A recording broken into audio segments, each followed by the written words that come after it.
बाळूमामांनी अक्षरशः स्वतःचे जेवणाचे ताट भूताला खायला दिले। बाळूमामांनी का बरं आपले जेवणाचे ताट भूताला खायला दिले असेल? त्यामागचे कारण काय?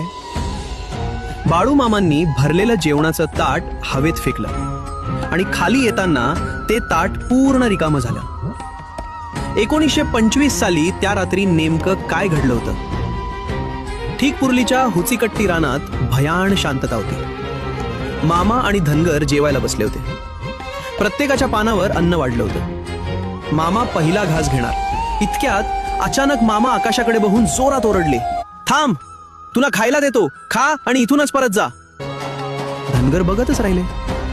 मामांनी समोरचं ताट पूर्ण ताकदीने आकाशात भिरकावलं। क्षणार्धात ते ताट खाली आलं, पण गंमत म्हणजे त्यात अन्नाचा एकही दाणा शिल्लक नव्हता। सगळे थरथर कापू लागले।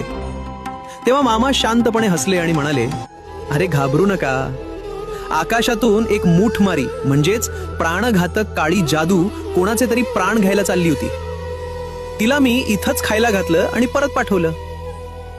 कोणाचे तरी प्राण वाचवण्यासाठी मामांनी स्वतःचं ताट भूताला दिलं। मग त्या रिकाम्या ताटात राख लावून ते स्वच्छ केलं आणि पुन्हा जेवले। असेच बाळूमामांचे चमत्कार पाहण्यासाठी चॅनलला सबस्क्राईब करा आणि कमेंटमध्ये बाळूमामांच्या नावानं चांग भलं नक्की लिहा।